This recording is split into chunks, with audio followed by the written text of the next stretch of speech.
morning to all. Bodo News 24 आव नोंथांमोनखौ बरायबाय। आं नोंथांमोननि एंकर एस आरो दिनैनि फुंबिलिनि खौरांखौ आं नोंथांमोननि सिगाङाव फरायथिनो लादों। आसा खालामो नोंथांमोना खौरांखौ जोबजासे खोनासंगोन।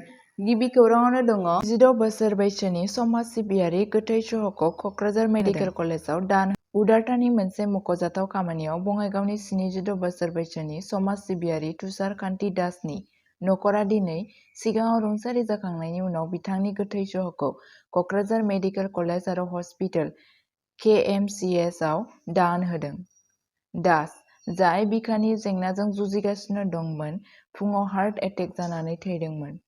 दासआ सिगाङाव गावनि थैनायनि उनाव गावनि गोथै सहखौ एल'रा बिगियान मन्चनो दान होनो गोसो जानायखौ फोरमायदोंमोन, जाय मोनसे आफाद जाय बेबादि गेदेर थांखिफोरखौ थुलुंगा होयो। नखरा बिथांनि लुबैनायखौ मान होनानै बिथांनि गोथै सहखौ बुधबारखालि KMCS आव बिबानगिरिफोरनो गथायना होयो। बे आव-फावआ क'क्राझार मेडिकेल कलेज आरो देहा फाहामसालियाव देहा दान होनायनि गिबि बिदिन्थि, जाय फाहामथाय आयदायाव मोनसे मख'जाथाव बिहोमा। KMCS बिबानगिरिफोरा गोथै सहखौ साबायखर बावदोंमोन आरो दास आरो बिथांनि नखर सानैखौबो बिथांमोननि सर्त गैयै खामानिनि थाखाय बाख्नायदोंमोन।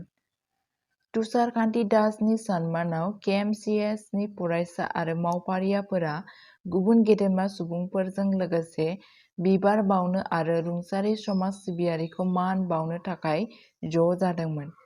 दासनि देहाखौ सावफाहामारि सोलोंथाय आरो बिजिरसंनायनि थाखाय बाहायनाय जागोन, जाय इयुननि डक्टरफोर आरो सावस्रि सिबिथाइ रोंग'साफोरनि फोरोंथायाव बिहोमा होगोन।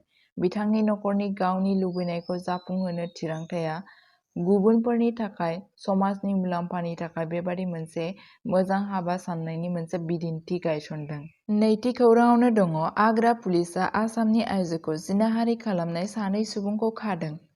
आग्रा पुलिसआ आसामनि धेमाजि जिल्लानि सासे 20 बोसोर बैसोनि आइजोखौ जिनाहारि खालामनायनि दायाव सानै सुबुंखौ खादों।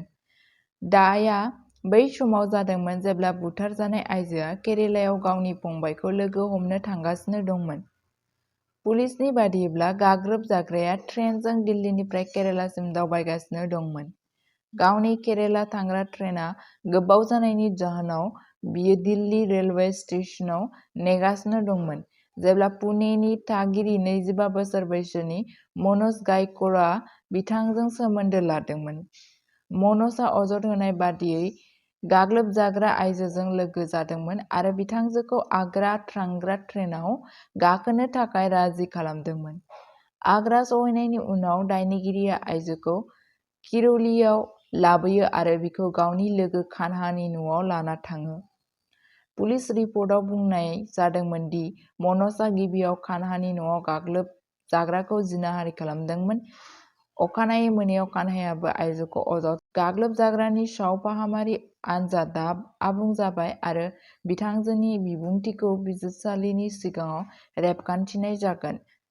आग्रा पुलिसआ खोन्थाहोदोंमोन दि दायनिगिरिनि बेरेखायै गोनांथार आयेनारि राहा लानाय जागोन।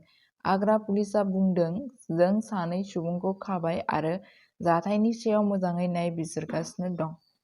थामथि खौराङावनो दङ उन्दै हिनजावसाखौ गले-गले जिनाहारि खालामनायनि दायाव गुवाहाटीनि सासे सुबुंखौ खादों। आसामनि जालुकबारि पुलिसआ सासे 43 बोसोर बैसोनि सुबुंखौ थांनाय गोबां दाननिफ्रायनो गुवाहाटीआव सासे 11 बोसोर बैसोनि हिनजावसाखौ गले-गले जिनाहारि खालामनायनि दायाव खादों। जालुकबारि पुलिस थानानि बिबानगिरि रितु ज्योति नाथआ 6 नबेम्बर खालि PTI खौ बुंदोंमोन दि बे जाथाया गुवाहाटीनि पान्डु ओनसोलाव जादोंमोन। 46 बोसोर बैसोनि, जाय हिनजावसानि नसुंसेनिमोन, बिखौ नखरावबो मिथिगौमोन। पुलिसआ बुंबावदों, हिनजावसाखौ मैयाबो जिनाहारि खालामनाय जादोंमोन। अब्ला बियो गावनि बिमानो गासैखौबो खिन्थानायसै। बिथांजोआ दाबि खालामदोंमोन दि दायनिगिरिया गोबां दानसिम बिखौ गले-गले जिनाहारि खालामदोंमोन आरो हुमखि होदोंमोन। नाथआ बुंदोंमोन दि उन्दै गथ'सानि सावस्रि आनजादखौ 5 नबेम्बरनि मोनायाव खालामनाय जादोंमोन आरो गुवारै फोरमायथिखौ नेथ'नाय जादों। जों दायनिगिरिखौ जायगानिफ्रायनो खाबाय।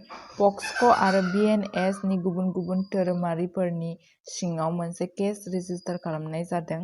आरोबाव गुदि खिथाखौ नेथ'नाय जादोंमोन। बड' क्राइम निउज 24 खौ नायनायनि थाखाय साबायखर। सानफ्रोमबो बड'लेण्ड आरो बिनि बायजोनि खौरां आरो आपडेटनि थाखाय बड' क्राइम निउज 24 चेनेलखौ अन्नानै नोंथांमोना साबस्क्राइब खालामनानै ला आरो लोगोफोरनोबो शेयार खालामनानै हो। गोजोन्थों।